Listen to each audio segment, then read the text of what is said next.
Muy buen día, tengan todos y todas bienvenidos a su cátedra de Integración Económica y Social Centroamericana.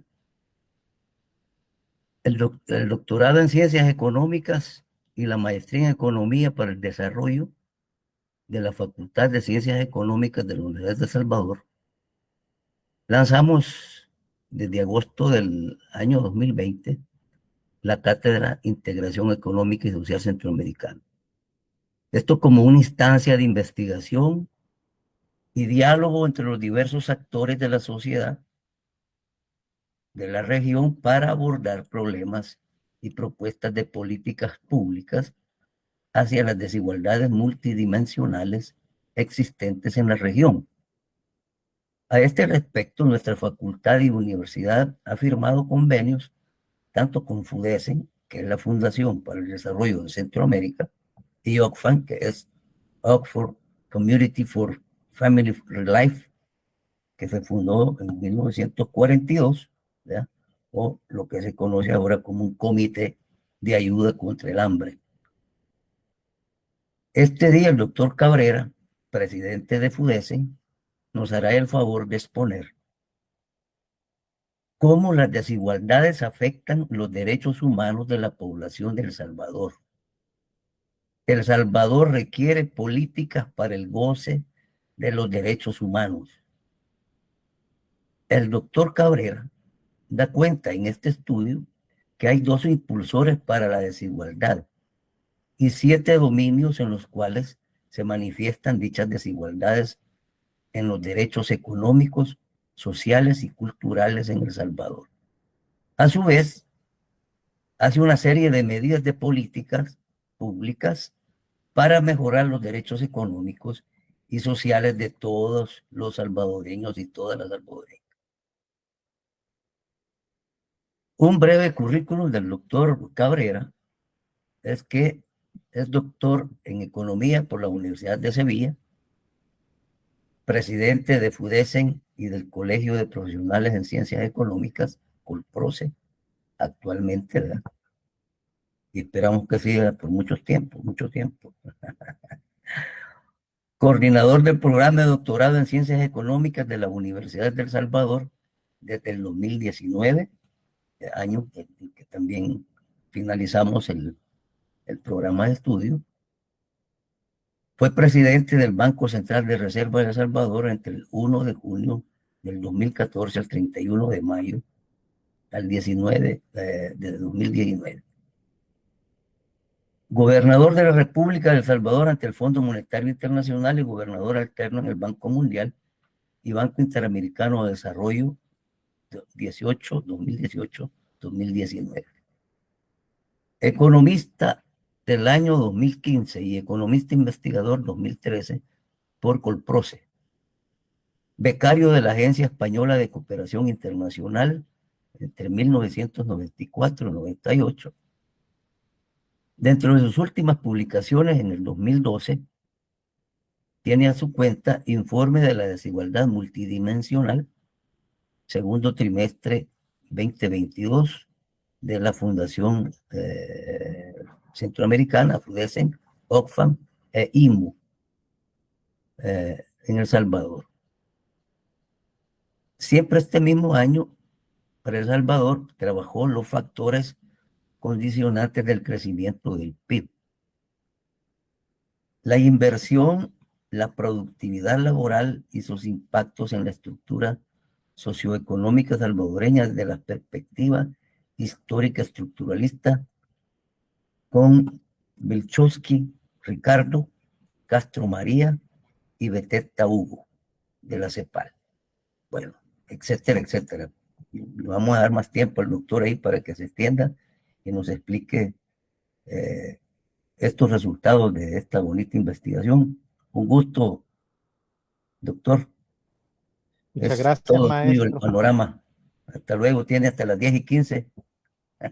Bueno, muchas gracias, Buenos maestro días. Mena, y Ok. para mí es un honor cerrar esta cátedra de integración para el desarrollo a partir de una investigación que ha sido de índole acumulativa ha sido una línea de investigación sobre las desigualdades multidimensionales en El Salvador que hemos acometido junto con Oxfam Intermón, pero también un punto novedoso es que también hemos incorporado con estos convenios a 4 investigadoras e investigadores del programa de doctorado en ciencias económicas. Por tanto, creo que el programa de doctorado está cumpliendo las 3 facetas de un programa de alto nivel, como es la docencia, como es la investigación y como es la asesoría económica y financiera. Esto creo yo que nos debe de llenar de mucha satisfacción porque a la larga nos está planteando una gran rigurosidad en cuanto a las líneas de investigación. Me permiten iniciar con una necesidad que presenta la economía salvadoreña y es la necesidad de tener políticas para el goce de los derechos humanos. En el orden de exposición de esta presentación, voy a abordar 4 elementos que me parecen necesarios para transitar hacia un nuevo modelo con igualdad de oportunidades para los salvadoreños. Primero, cómo las desigualdades afectan los derechos humanos de la población en El Salvador. Posteriormente, mencionar qué motores son los principales que están amplificando las injusticias económicas y sociales y culturales en El Salvador, para empezar a revisar algunos de los derechos económicos y sociales que los salvadoreños necesitamos. Primero, el acceso a una vida y salud de calidad, una educación y aprendizaje que cumpla con los estándares internacionales, una seguridad financiera y el acceso a un trabajo digno y condiciones de vida cómodas, seguras e independientes. Para finalizar con un set de políticas públicas que en nuestro entender son necesarias para ese cumplimiento de los derechos económicos y sociales. En este primer punto creo que es importante recalcar que los estudios desarrollados por FUDESEN, Oxfam, han llegado a una conclusión. Y es que a lo largo de las 7 últimas décadas en El Salvador, las políticas económicas han sido injustas, incumpliendo los derechos económicos, sociales y culturales. Es decir, los derechos económicos, sociales y culturales son derechos humanos que nos garantizan las condiciones materiales que necesitamos para vivir una vida digna, donde todos y todas podamos alcanzar el bienestar y realizar obviamente nuestro potencial, incluyendo una gama de protecciones y de derechos. Por lo tanto, estos DES, como se le llama, están ampliamente reconocidos tanto en los ordenamientos jurídicos nacionales como en las constituciones, aunque no siempre en la misma medida como se abordan los derechos civiles y los derechos políticos. El Pacto Internacional de los Derechos Económicos, Sociales y Culturales es realmente la articulación más completa de este tipo de derechos en el campo del derecho internacional, y sus disposiciones protegen los derechos humanos relacionados con el lugar de trabajo, la vida familiar, la vida comunitaria y la vida cultural. En suma, en El Salvador se ha configurado una economía con elevadas brechas de desigualdad, con elevadas brechas de pobreza, y esto está reflejando también una incapacidad de las fuerzas sociales para alcanzar consensos mínimos, así como falta de oportunidades humanas, bajos niveles de inversión que se manifiestan en un bajo crecimiento económico y una inadecuada y débil transformación de la estructura productiva, especializada en servicios de bajo valor agregado y que conlleva una inadecuada y débil transformación.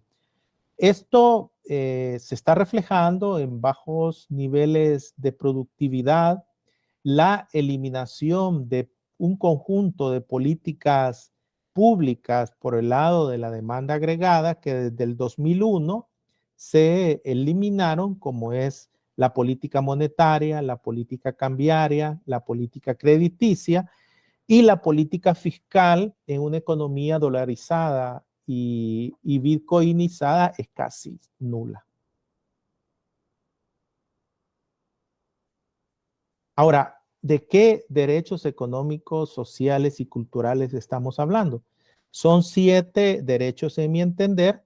Uno es la capacidad de estar vivo y vivir una vida saludable, que es vida y salud, la capacidad de vivir con seguridad física y seguridad jurídica, que es seguridad legal y física, la capacidad de estar bien informado para entender y razonar y tener las habilidades para participar en la sociedad.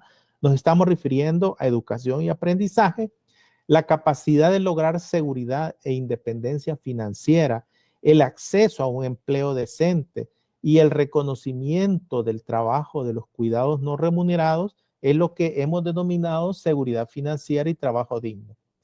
La capacidad de disfrutar condiciones de vida confortables, independientes y seguras, la capacidad de participar en la toma de decisiones, es decir, en la discusión de las políticas públicas, en la discusión de los anteproyectos de ley en la Asamblea Legislativa, en tener voz, tener influencia.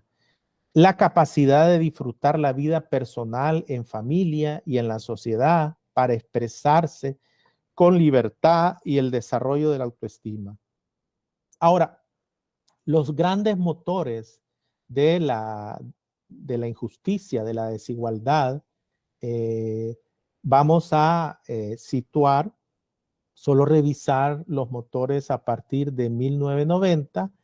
En las referencias bibliográficas ustedes pueden ver otro tipo de modelos de desarrollo que se implantaron en El Salvador desde la década de pues del siglo pasado, en los 50, en los finales de los 70. Sin embargo, nos vamos a centrar en el modelo neoliberal radical y diversificación de las exportaciones que inicia en 1990 y finaliza en 2009 con ciertos resultados magros en términos de desempeño económico y social. Por un lado, este modelo se caracteriza por una apertura comercial y financiera con sendas privatizaciones de empresas públicas, de las asociaciones de ahorro y préstamo, de la banca, del sistema de pensiones, y termina con la guinda del pastel, que es la privatización de la emisión monetaria, que era pública. Los resultados son magros, un bajo crecimiento de apenas 2.6, una productividad laboral de casi 0.6, una renta per cápita de apenas 1.8 y un déficit comercial respecto al PIB de menos 18.7%. Por otro lado, la tasa de ganancia de la economía apenas crece 2.8 y los niveles de inversión se sitúan cercano al 4.4%. Luego viene otro modelo que es el que hemos denominado neoliberalismo mitigado y transformaciones productivas, que inicia en el 2010 al 2019 y que tiene un cambio en cuanto al enfoque, se centra en la planificación de las actividades económicas y sociales. Sin embargo, ese ADN de políticas neoliberales pues no pudo ser eliminado. Y esto lleva a que las tasas de crecimiento continúan siendo bajas del 2.5, con niveles de productividad de apenas 0.4 y con niveles de PIB per cápita o de renta per cápita de apenas 2%. El déficit comercial se amplifica a representar casi menos 21,6% del Producto Interno Bruto, y los niveles de inversión son magros de apenas 3.5%, con una tasa de ganancia de apenas 1.5%. Luego entramos desde el 2019, pues en adelante hasta la fecha, lo que hemos llamado un modelo de vuelta al neoliberalismo radical con una ruptura del Estado de Derecho y se caracteriza en el campo económico por el uso del Bitcoin como moneda de curso legal, un conjunto de marcos legales que eximen el pago de impuestos a inversionistas en criptoactivos, la, la falta de planes quinquenales de desarrollo, y obviamente eso se manifiesta en un crecimiento entre 2019-21 de apenas 1%, una productividad por el efecto escalón de la caída del crecimiento en 2020 a menos 7.5%, y la elevación a más del 10% hace un efecto estadístico que la productividad crece momentáneamente en este periodo de 4.3. Pero como vamos a ver más adelante en las estadísticas, en los próximos años el crecimiento económico de El Salvador va a ser el más bajo de Centroamérica y va a volver la productividad a los niveles cercanos a cero. Para finalizar, este impulsor es una economía pequeña y abierta, desprovista de políticas de demanda, con ausencia de una transformación productiva, bajos niveles de productividad y complejidad económica. El otro impulsor son un conjunto de valores, normas, prácticas y estructuras que están perpetuando la discriminación y la intolerancia, especialmente la discriminación contra la mujer, la población o los colectivos LGTBI, los pueblos originarios y los jóvenes.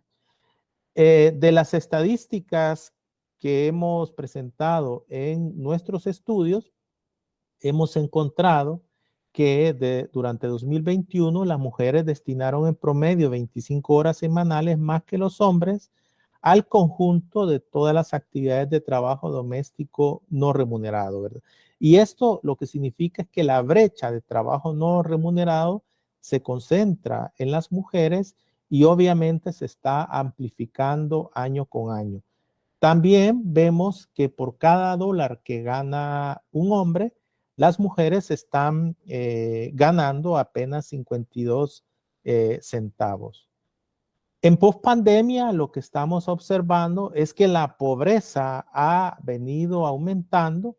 Los niveles de pobreza en el 2019 los podemos observar, estaban cercanos al 22% y se han elevado hasta cercano al 26%. También vemos que los niveles de ingreso y riqueza se han concentrado en ese 10% superior de la población, y obviamente esto constituye una flagrante violación a los derechos humanos, el incremento de la pobreza, la concentración del ingreso y de la riqueza en pocas manos. Según el Fondo Monetario, en su World Economic Outlook del mes de octubre, estima que El Salvador a futuro, entre 2023 a 2028, apenas va a crecer un 2%. Esto significa volver a los niveles de crecimiento bajo históricos que hemos observado desde la década de los 90 con el advenimiento por parte de las élites empresariales y políticas de este modelo neoliberal excluyente. Pues los niveles de la inflación van a tender a desacelerarse, pero todavía no van a recuperar los niveles prepandemia. Por tanto, obviamente, vamos a ver uno de los derechos económicos y sociales, como es la vida y salud. Primero que todo, los estados deben destinar al menos un 5% del gasto en salud como porcentaje del Producto Interno Bruto para alcanzar una cobertura universal mínima. Lo que hemos observado es que por efecto de la pandemia en 2020, el gasto corriente en salud del gobierno central ha superado levemente ese nivel del 5%, llegando hasta el 5.8%. Ahora, conforme tengamos los últimos datos por la Organización Mundial de Salud, porque son homologados, no son los datos que publica efectivamente el gobierno, vamos a ver si se mantiene que el gobierno de El Salvador está cumpliendo al menos con este objetivo cuantitativo. Ahora, la OMS también define un paquete mínimo para brindar a la población, como es atención prenatal, unas tasas de inmunizaciones, tratamiento contra las enfermedades transmisibles, tratamientos de dolencias cardiovasculares y acceso a hospital, personal médico y medicinas. Entre, digamos, este derecho, lo que hemos encontrado es que se confirman logros importantes en las 3 últimas décadas, con visibles reducciones en las brechas de desigualdad, como resultado del incremento del gasto social y en salud, que ha llevado a una disminución considerable de la desigualdad hasta 2019. Pero desde 2020 estos avances se han visto comprometidos por 2 aspectos principales.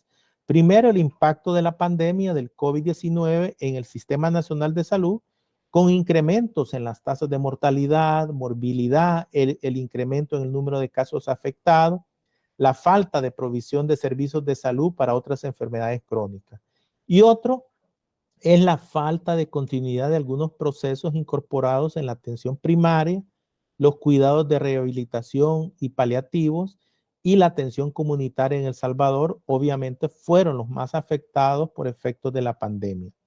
También los servicios de atención primaria, hemos observado una caída en los servicios pediátricos y en las campañas de vacunación entre niños y niñas entre 12 y 23 meses de edad, la reducción de las tasas de hospitalización para pacientes con enfermedades crónicas, los servicios de prevención y tratamiento de las enfermedades transmisibles, las interrupciones en los servicios de trastornos mentales y neurológicos y por consumo de sustancias, y una reducción en la cadena de anticonceptivos, drogas, antirretrovirales para el VIH-Sida, antibióticos para el tratamiento de infecciones de transmisión sexual y medicamentos para salud maternal y neonatal.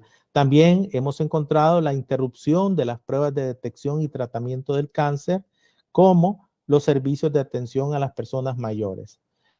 Otro elemento que nosotros encontramos en estos estudios es en el caso de las muertes por efectos del COVID-19.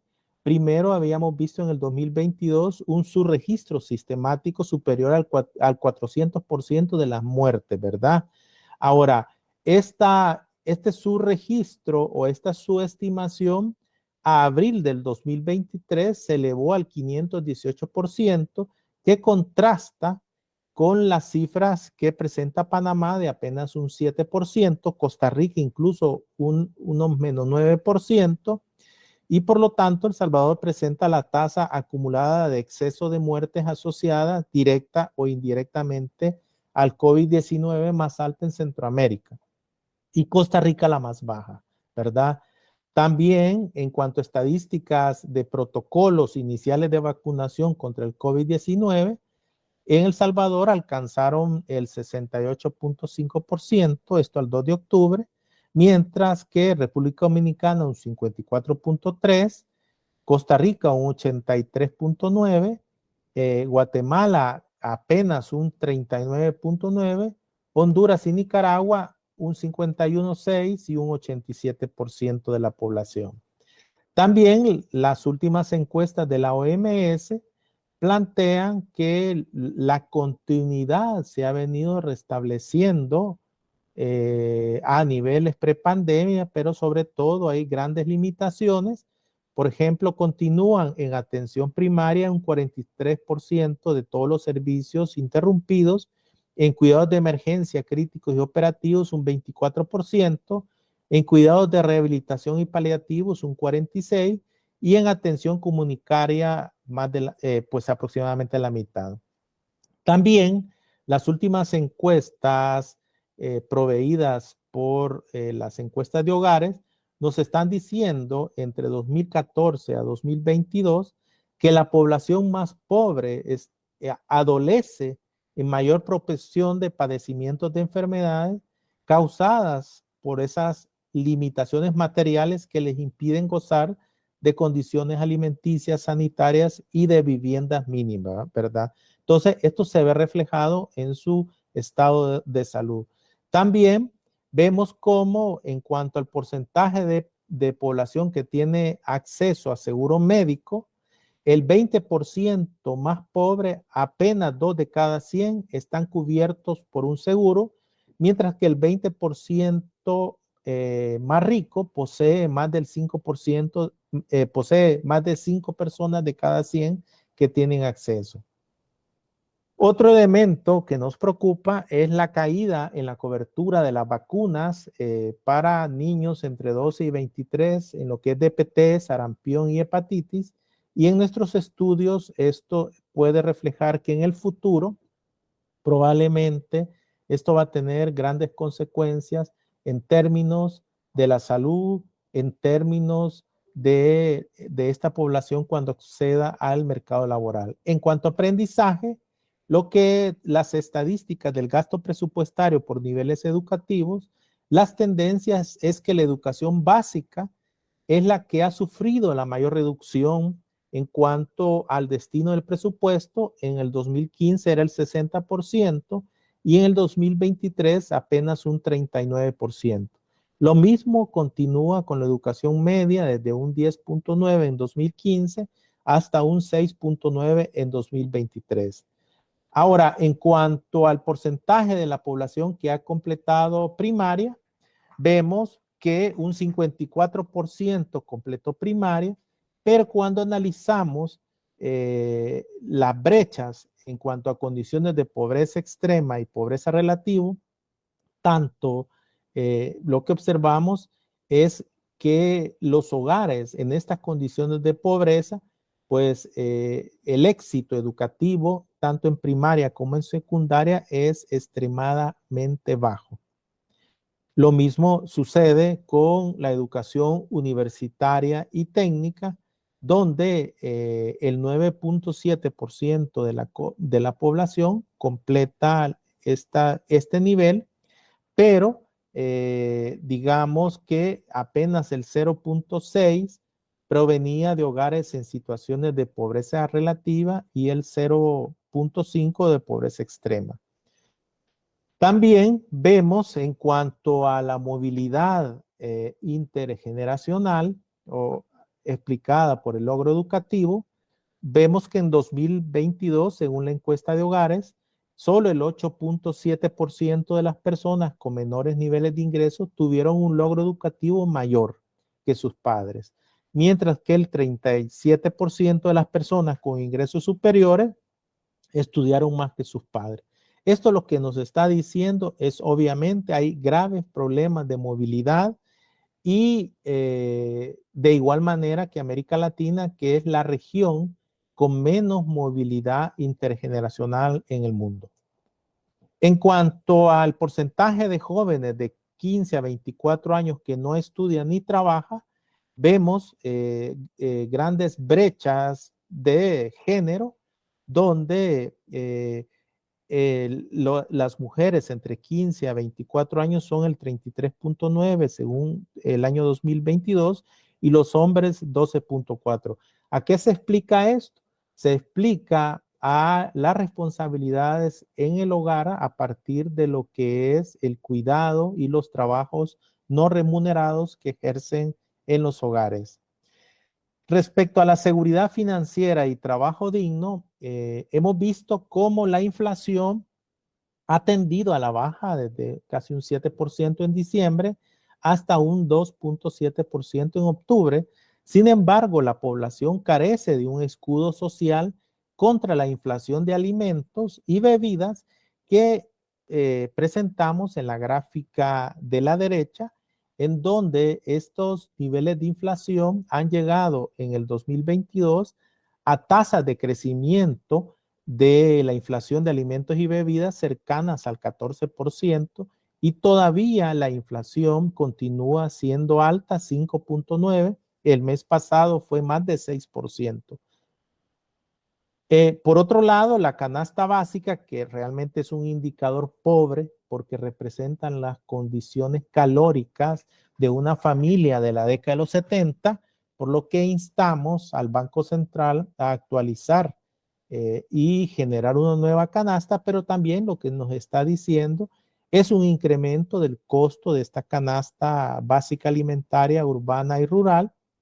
Por ejemplo, vemos que en el caso de la canasta básica urbana, desde enero 2020 hasta septiembre 2023, su costo ha aumentado casi $57 y la rural ha aumentado $47 aproximadamente. Por otro lado, vemos los salarios mínimos nominales y lo que estamos observando es, en el caso del sector comercio e industria, el salario mínimo es $365, ¿verdad? Mientras que el del sector agropecuario, 243.46. Hasta la fecha, los salarios mínimos reales en comercio, servicios e industria ajustados por la inflación son de 312.70. Eso significa que los hogares salvadoreños han perdido más de $52 de poder adquisitivo en sus salarios. Y los trabajadores del sector agropecuario han perdido casi $35 de su poder adquisitivo en términos reales, y esto obviamente genera graves condiciones digamos, en la compra de bienes y servicios para su población, para su familia. Hemos visto también que las remesas han venido creciendo 5.3 al mes de agosto. Sin embargo, según las encuestas de hogares, apenas un porcentaje de los hogares salvadoreños reciben estas remesas, son aproximadamente un 20%. Esto lo que está llevando en términos macroeconómicos es que el consumo de los hogares, que representa el 85% del PIB, no ha resistido los embates de la inflación, del aumento del costo de vida, de la pérdida de poder adquisitivo, y la gráfica de la izquierda nos está diciendo una desaceleración de la tasa de variación interanual del gasto de consumo privado.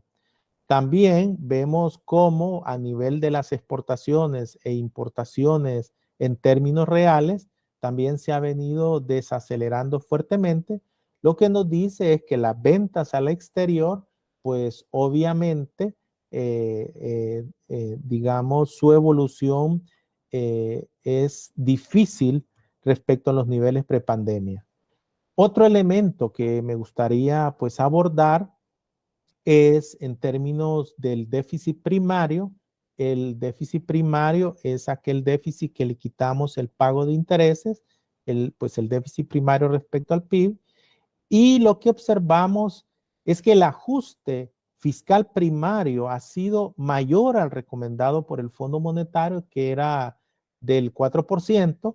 Lo que vemos es que el déficit fiscal primario en 2020 era menos 5.7% del PIB y en el 2022 se transformó a un superávit primario de 1.9%, ¿verdad? Entonces vemos un ajuste fiscal de grandes proporciones que no lo habíamos visto ni en la crisis del 2008, ni lo habíamos visto en los albores de la guerra. Ahora, ¿cuál es el superávit primario requerido para estabilizar la deuda del sector público no financiero? Las cifras al mes de julio son que el déficit respecto al PIB alcanza un 87% aproximadamente, y lo que nos está diciendo la primera tabla es con una tasa de crecimiento real de largo plazo de apenas 2% y con una tasa de interés real del pago de la deuda del 4.7, pues el superávit primario requerido es del 2.1.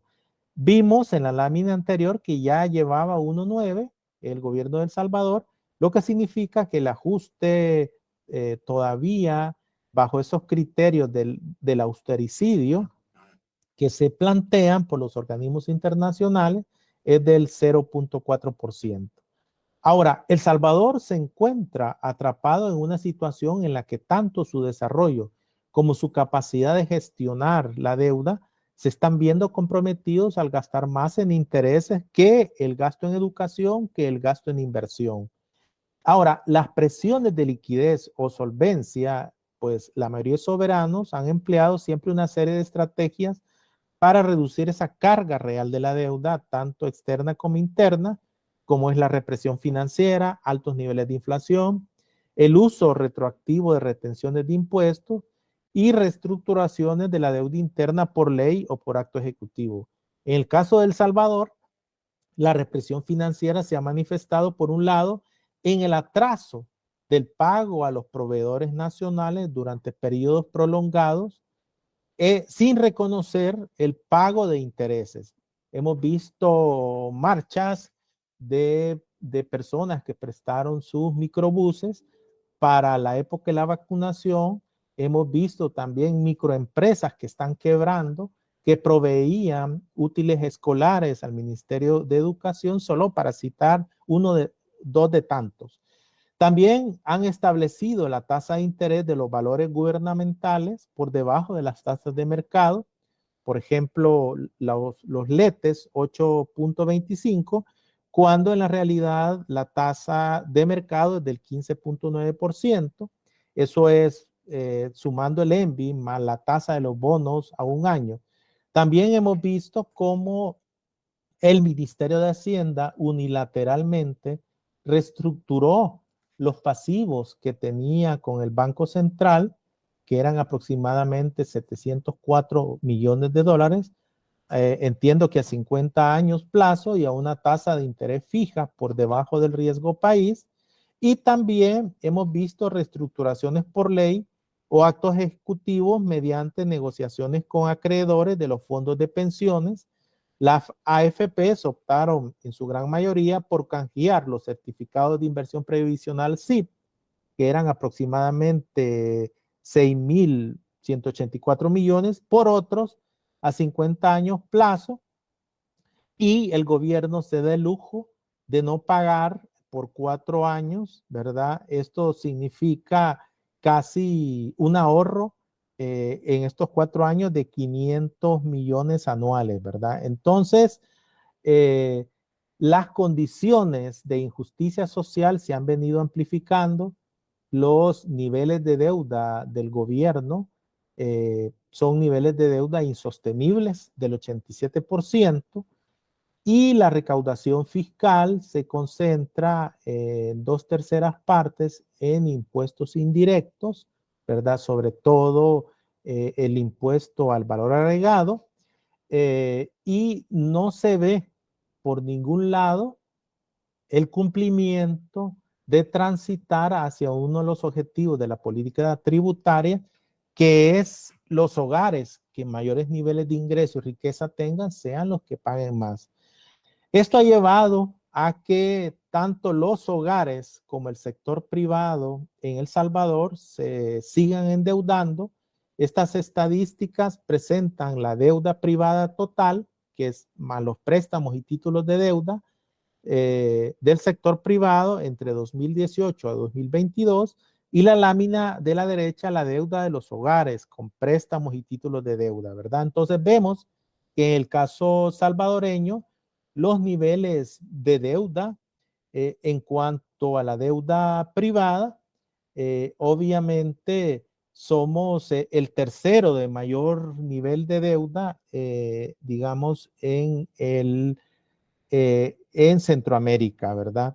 Y por otro lado, vemos en el caso de los hogares, pues niveles muy elevados de deuda, ¿verdad? Cercanos al 28-29% del Producto Interno Bruto. Este es un mensaje de atención porque por un lado estamos viendo la ausencia de escudos sociales para prevenir los costes de la inflación, como pudiera ser la exención del IVA para una canasta básica representativa, como han hecho muchos países del mundo, o por otro lado, el incremento de los salarios mínimos y de los salarios nominales para costear, digamos, los impactos negativos.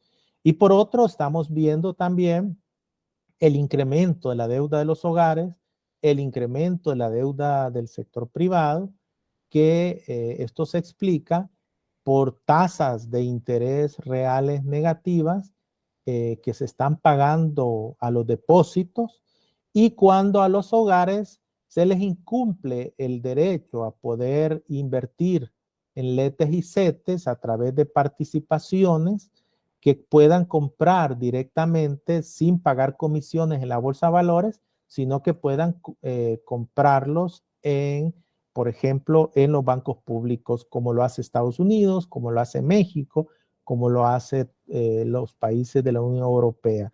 Eso ayudaría a los hogares que aún pueden ahorrar a diversificar su portafolio y no solo obtener sus ahorros en depósitos a plazo, que son pues a tasas de interés reales negativas, sino que pudieran invertir en títulos valores que están a 8.25. Obviamente esto parece ser que este gobierno pues no está dentro de sus políticas. En cuanto a las condiciones de vida crónicas y seguras, le sumamos a esta ola de injusticias sociales que presenta El Salvador, problemas de desnutrición crónica o retardo en crecimiento, deficiencias de micronutrientes en las últimas décadas, un incremento acelerado del sobrepeso, de la obesidad, y esto está llevando a un aumento de las enfermedades crónicas no transmisibles como es la hipertensión, las enfermedades cardíacas, hiperlipidemias y otras. Y esto está planteando a El Salvador una doble carga nutricional que ya es un problema de salud pública. La pandemia también ha causado el incremento en la inseguridad alimentaria hasta 841,000 personas. Obviamente esto es para julio de 2021. Las últimas estadísticas están hablando que puede llegar esto hasta 1,000,000, ¿verdad?, de personas, y sobre todo son las mujeres las que están presentando mayor inseguridad. En nuestros estudios hemos concluido que los rostros de la injusticia económica y social en El Salvador tiene rostros de mujer, ¿verdad? Entonces, la FAO presenta para El Salvador estimaciones de prevalencia de inseguridad alimentaria grave en el total de la población al alza entre 2020 a 2022 del 48%, es decir, un incremento de 6.2 respecto al periodo 2014 a 2016. Significa que está pasando de 2.6 millones hasta 3.1 millones de habitantes. Las estadísticas que nos presenta la encuesta de hogares entre 2015 a 2022 nos están planteando que uno de los objetivos de desarrollo sostenible y metas de la Agenda 2030 de poner fin al hambre, hasta este momento no se está cumpliendo. En promedio, entre 2015 y 2019, según la encuesta, el 49.8% de los hogares presenta algún tipo de inseguridad alimentaria. Y entre 2020 y 2021, un 44.1%. En cuanto al acceso al abastecimiento de agua en viviendas, lo que estamos observando es cómo la prestación de servicios de ANDA ha venido cayendo desde el 50.7% en 2015 hasta un casi 42% en 2022. ¿Quiénes han asumido esta responsabilidad? De las juntas de agua y las alcaldías, ¿verdad? Por otro lado, en cuanto al acceso a un inodoro, a alcantarillado, este ha venido cayendo desde un 36% en 2015 hasta un 33% en 2022, lo que denota también una falta de acceso a condiciones de vida cómoda y segura de la población salvadoreña. Igual, vemos en cuanto al acceso a una vivienda de calidad y seguridad, vemos que alrededor del 35% en 2015 y del 36% en 2022 de los hogares viven bajo condiciones habitacionales complicadas. También vemos que la tasa de hogares que alquilan se ha mantenido en un 13 de cada 100 familias, ¿verdad? Ahora, ¿qué tipo de políticas necesitamos para cumplir con los derechos económicos y sociales que hasta la fecha hemos visto que se están incumpliendo? Por un lado, en cuanto a vida y salud, estamos proponiendo evitar la mortalidad prematura por enfermedad, negligencia, lesión o suicidio, lograr el más alto nivel posible de salud general y tener buena salud sexual y reproductiva.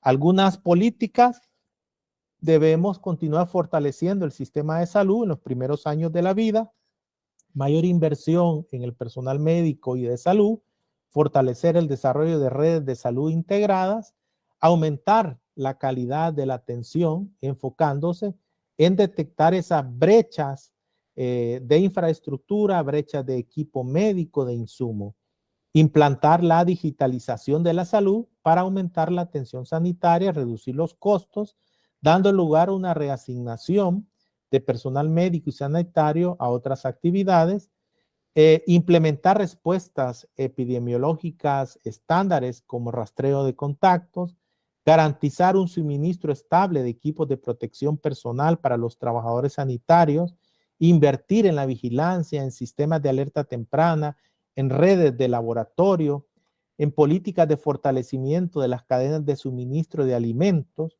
y favorecer hábitos de salud saludable, fortalecer acciones orientadas a prevenir el embarazo adolescente, evitar la violencia sexual en las niñas y adolescentes, fomentar la permanencia escolar hasta finalizar la educación media, asegurar la oferta de servicios y métodos anticonceptivos de forma estable, continuar implementando un plan integral para la atención de las enfermedades no transmisibles y de accidentes de tránsito y violencia.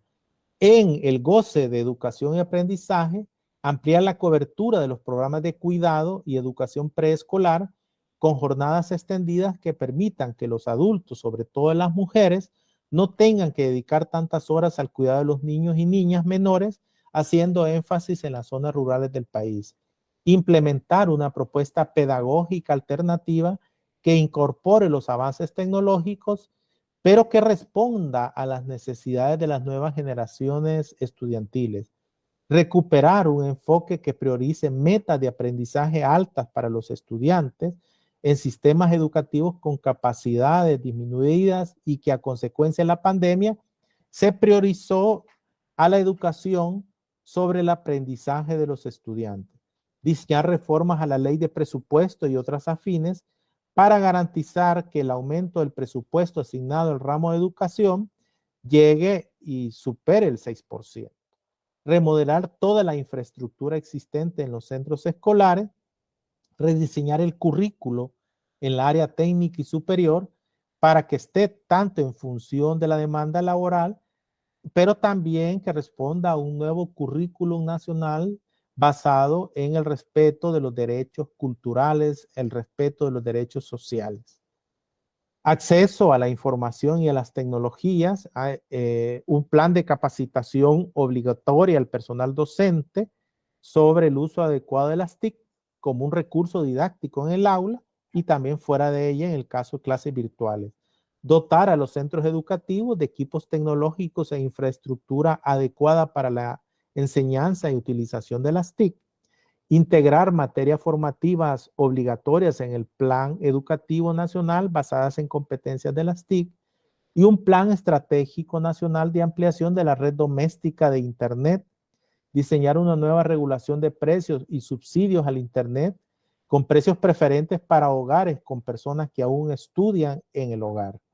En seguridad financiera y trabajo digno, obviamente nosotros proponemos mejorar el poder adquisitivo de los hogares hay que continuar aumentando el salario mínimo al menos el 10% para atenuar los efectos de la inflación y la pérdida de poder adquisitivo.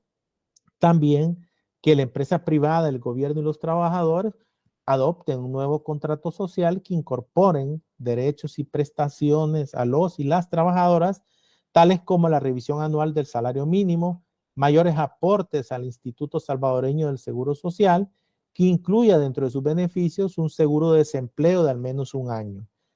En cuanto a la promoción de más y mejores trabajos para las mujeres, expandir la oferta de servicios de cuidado, por ejemplo, centros de cuidado infantil y educación superior, preescolar, públicos y de calidad, escuelas con horario extendido y servicios de cuidado para adultos mayores.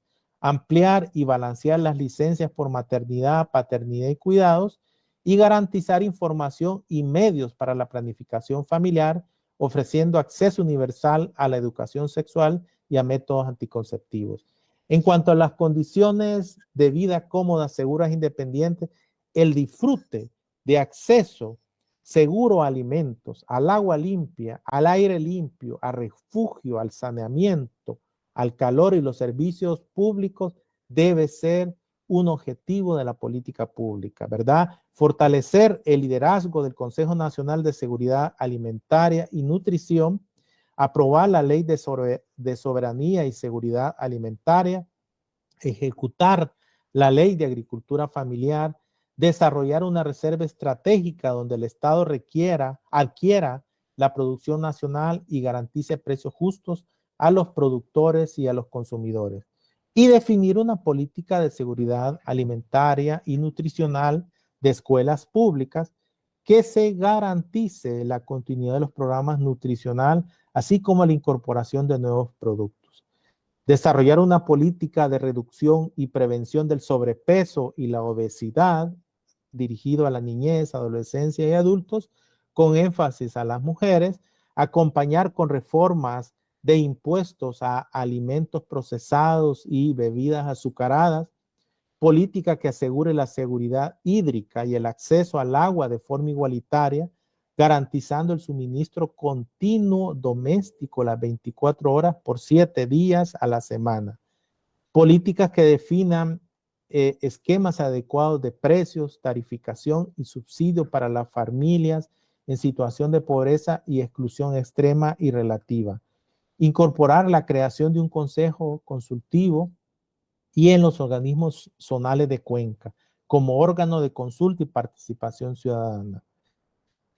También el acceso a una política pues, de primera vivienda a los jóvenes, a las mujeres jefas de hogar, también políticas de asistencia financiera para adquirir esa vivienda y un acceso a un transporte seguro y apropiado y acceso a espacios verdes públicos. En cuanto a una economía más humana, proponemos continuar con la política de transformación productiva que se implementó entre 2014 y 2019 y que este año OSD vino a presentar el análisis multidimensional de país y nos viene a confirmar la necesidad de una política de diversificación y transformación productiva, políticas de empleo digno, políticas nacionales de cuidados, políticas de promoción de la igualdad de género y apoyo a las MIPES. En cuanto, ahora, todo este tipo de políticas no pueden ser implementadas si no hay un golpe de timón en cuanto a la justicia fiscal en la financiación del Estado. Y estamos hablando, por un lado, una política fiscal del multiplicador del presupuesto balanceado. ¿Qué es esto? Es un aumento del gasto gubernamental acompañado de un aumento de los impuestos directos y esto se va a traducir en un aumento neto en el ingreso nacional. Impulsar una política fiscal flexible que permite incentivar la demanda agregada según las fluctuaciones del ciclo económico, incrementar el gasto corriente y de capital y fortalecer sus procesos de ejecución para impulsar su efecto multiplicador en la economía, ahorros en consumo público que deben trasladarse a la inversión pública, incrementar la participación de los impuestos directos en la recaudación tributaria, del 40 hasta el 50% entre 2023 y 2027. Esfuerzos de fiscalización deben orientarse a reducir la evasión y elusión en el impuesto sobre la renta, principalmente en las personas jurídicas y de las personas naturales con rentas diversas. Impulsar esfuerzos legislativos para reducir la elusión, implementando la renta mundial y leyes relacionadas a los precios de transferencia y paraísos fiscales. Revisar el gasto tributario de manera que se cumplan los objetivos con el que se han otorgado estos beneficios. También implantar la imposición de impuestos a la riqueza, a las grandes fortunas, a las altas rentas, al patrimonio, a las ganancias de capital, las herencias, donaciones, sucesiones, a las grandes extensiones de tierra, la posesión de activos suntuarios, a las ganancias extraordinarias de empresas multinacionales y transacciones financieras, implementar medidas que busquen la equidad en la tributación, principalmente que busquen homogeneizar la tributación de las grandes empresas con la tributación de las personas naturales y empleados, revisar la calidad del endeudamiento, impulsar una reforma integral del sistema de pensiones que garantice una vejez digna, proveer el enfoque medioambiental en el cobro de los impuestos que penalicen aquellas actividades que generan mayores emisiones de CO2, impulsar una cultura de planificación multianual y apoyar la resolución 74-244 de la Asamblea General de las Naciones Unidas sobre la promoción de una cooperación internacional en cuestiones tributarias inclusivas y eficaces en las Naciones Unidas adoptadas en 2022, que transitemos hacia un modelo excluyente como el que actualmente tiene OCDE y obviamente transitemos hacia un nuevo modelo de desarrollo y un nuevo modelo de tributación que sea pues inclusivo. De ahí que el gobierno de El Salvador tiene que apoyar, actualmente se está votando esta nueva propuesta de los países africanos de que sea las Naciones Unidas las que asuman los temas en materia tributaria que actualmente los países ricos a través de OCDE la han ostentado y que sean Naciones Unidas las que dirima este tipo de elementos. En cuanto al sistema financiero, tiene que ser más inclusivo y estable. Hay un riesgo de exposición bancaria a los títulos públicos, lo ha definido también Moody's. Se debe de aprobar un proyecto de ley de resolución bancaria y de seguro de depósitos, restablecer el encaje legal que antes de la pandemia era el 23%, y actualmente no llega ni al 11%, y eso es un riesgo a la estabilidad del sistema financiero. Aprobar el proyecto de fondo de liquidez para el sistema.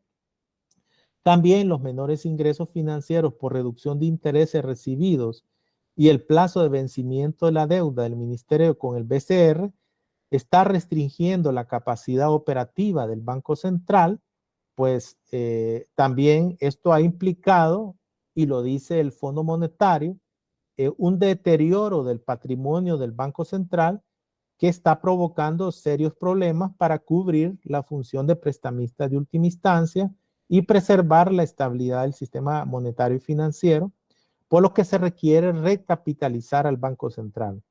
Una nueva ley de bancos cooperativos, que es un banco en la sombra, y derogar el carácter obligatorio del Bitcoin.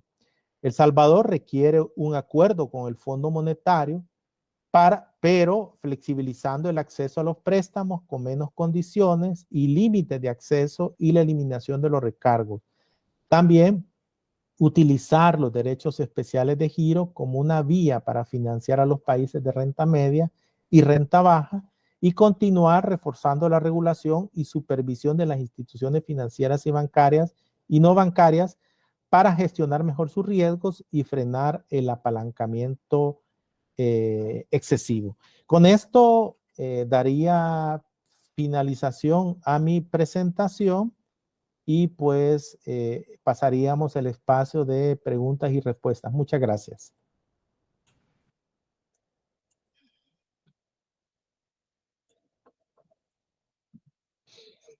Bueno,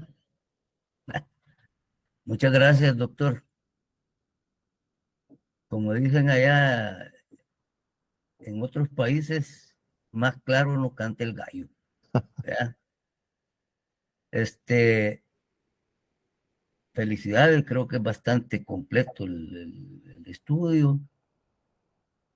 Esperemos pues que algunas instancias de nuestro gobierno actual o de los futuros puedan retomar algunas de esas medidas de política, ¿verdad? Creo que está bastante sistematizado. Yo solo quería quizás, si es posible, ver las láminas primeras de la producción del déficit comercial para llamar la atención en algo que a lo mejor se fue así un poco de alto en el periodo. Por ejemplo, no sé si tiene ahí algo, lo tienen. Sí, ahorita lo pongo. Ok. Fue de las primeras. Esta, donde Esa, aparece el déficit comercial. ok. Esa está interesante porque hace un planteamiento interesante en el sentido que, por ejemplo, si uno ve el periodo actual,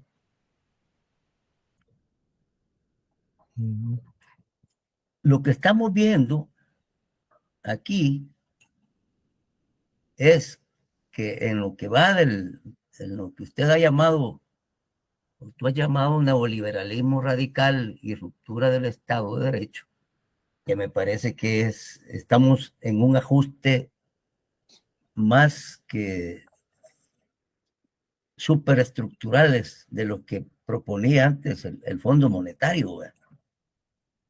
El consenso de Washington se queda pachito. Pero quiero llamar la atención en esto. Y sería bueno meter algo del comercio internacional, ya que está por aquí. Bueno, que hay dos coeficientes que me llaman la atención. La relación producto-trabajo, ¿ya? Que ha aumentado sustancialmente.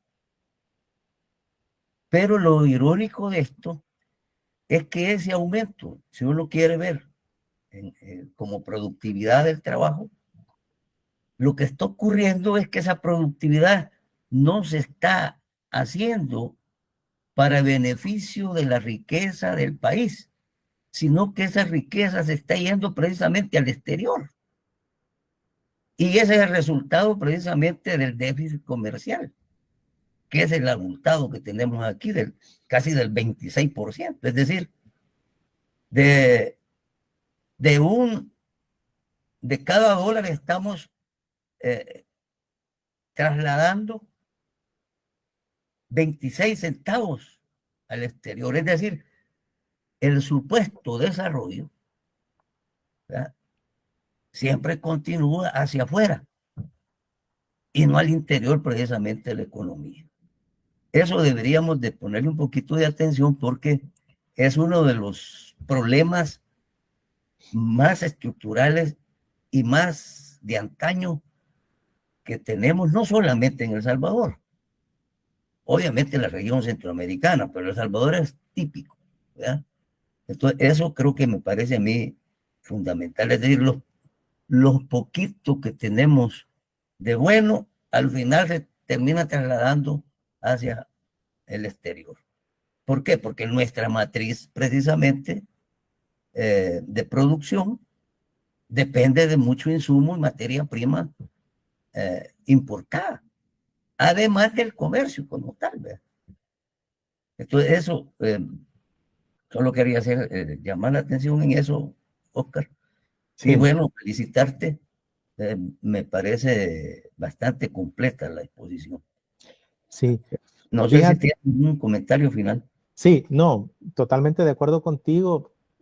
Casualmente por motivos de tiempo, Sí, sí, de sí. una lámina que te hubiera ayudado sobremanera, Ok, que es la relación del sector externo, ok. en donde históricamente, por ejemplo, en la década de los 60, del 100% de lo que El Salvador exportaba, el 99% eran productos agrícolas.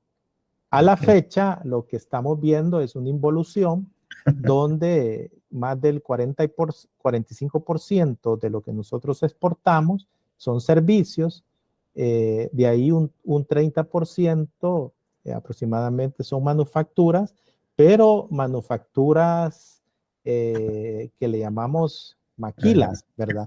Ahora, de ese 100%, las exportaciones manufactureras complejas representan aproximadamente un 20% de lo que exportamos. O Ok, sea, a la larga, lo que nos viene a confirmar, voy a agregar esa lámina ok. con el objetivo que la Facultad de Ciencias Económicas comparta esta presentación, y ahí se nota claramente lo que tú estás mencionando, ¿verdad? Donde El Salvador ha sido incapaz de transformar su economía hacia productos de mayor complejidad, de mayor Eh, innovación y difusión tecnológica, y nos hemos quedado en la fase inicial del proceso de industrialización por sustitución de importaciones, como es la fase de la industria de la maquila, materias ligeras, y por otro lado, nuestras exportaciones de servicios, pues no son servicios tecnológicos, como el caso de Costa Rica, que tiene servicios de productos médicos, ¿verdad? ok. Entonces, y esto ha sido por esa visión neoliberal de poner el mercado por encima del Estado. Yo me recuerdo cuando era funcionario de gobierno, en la época, entre 1990 y 2009, cuando yo mencioné una vez la necesidad de una política industrial y que había funcionado en el proceso de sustitución de importaciones, y es que el Ministerio de Economía se rasgaron las vestiduras, ¿verdad? Era pecado mortal hablar de políticas industriales. Ok, Y en segundo lugar, siempre el Ministerio de Economía, y actualmente sucede una vuelta al neoliberalismo en las políticas económicas, es volver a achacar la falta de competitividad al marco normativo y al marco legal del gobierno. Entonces dicen ellos, dentro de su política, que la excesiva tramitología es la culpa del por qué El Salvador no es más competitivo, ¿verdad? O sea, es esa formación neoliberal grave digamos, en algunos de los ministros y viceministros que han estado en la parte económica, ¿verdad? Entonces, paradójicamente, Roberto, el Fondo Monetario en su artículo cuarto del 2019, lo pueden leer, recomienda, evalúa de una manera objetiva si la tal política industrial que se implementa entre 2014 a 2019, con el gobierno de Salvador Sánchez Serén, funcionó o no funcionó.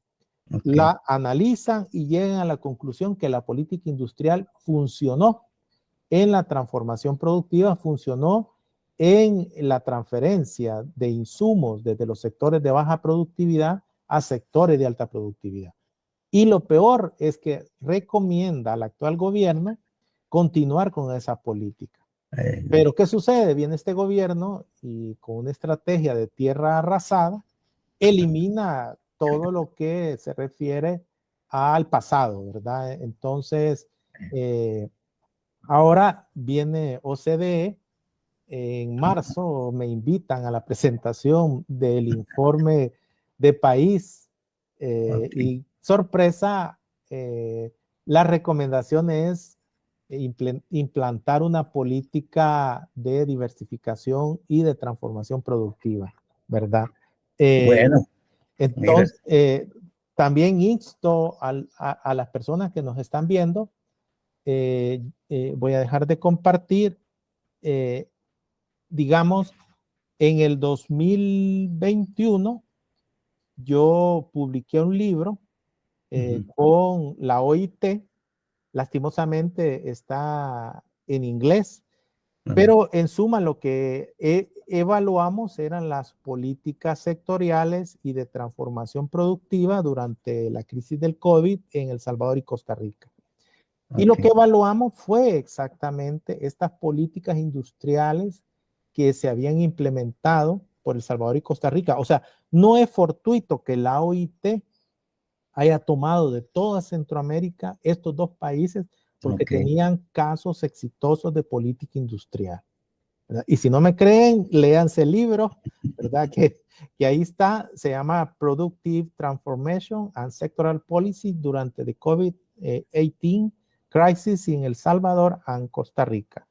Esto está en la OIT y, digamos, hay que tener claro que las políticas públicas, como hemos visto en este estudio, no son neutras. Benefician, durante los últimos 70 años, han beneficiado a ese 10% más rico y nos han perjudicado a ese 80% más pobre, ¿verdad? Ese ha sido el común denominador y continuamos con ese patrón de neoliberal. No se escucha, por un lado, un debate sobre tributación progresiva. Al contrario, es el cártel de Avanza quien le define al gobierno cómo estructurar sus emisiones de deuda, ¿verdad? sí. O sea, Ahora le estoy ordenando a todos, ¿no? sí, es realmente vivir en un universo paralelo, ¿verdad? Donde las élites tienen puertas giratorias, donde las élites, digamos, están calladas porque, claro, el qué, cómo, para quién producir está a manos de ellos, está a manos del Claro, mercado, ¿verdad? claro, Entonces, claro, con por eso yo supuesto. quería cerrar, Roberto, y Está pues bien. agradecerte a ti, felicitar a la maestría en Economía del Desarrollo y al doctorado en Ciencias Económicas por tener esa clarividencia de construir una cátedra de integración para el desarrollo de Centroamérica. Hemos tenido ponentes a nivel internacional en esta cátedra de primer nivel, donde hemos abordado no solo problemas a nivel centroamericano.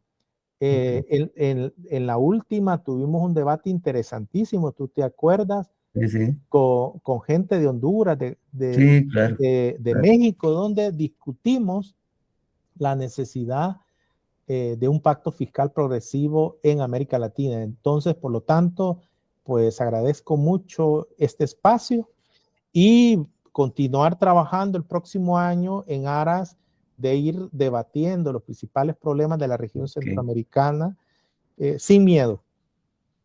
Bueno, yo lo quería terminar también con unos comentarios. Mira, más a nivel eh, general, ¿verdad? Pero, por ejemplo, en esta era de la inteligencia artificial, el grave problema es que nosotros caemos en los errores del pasado, ¿verdad? Como que si las ideas nuevas no se refrescan, no existen, porque precisamente nos estamos volviendo maquileros.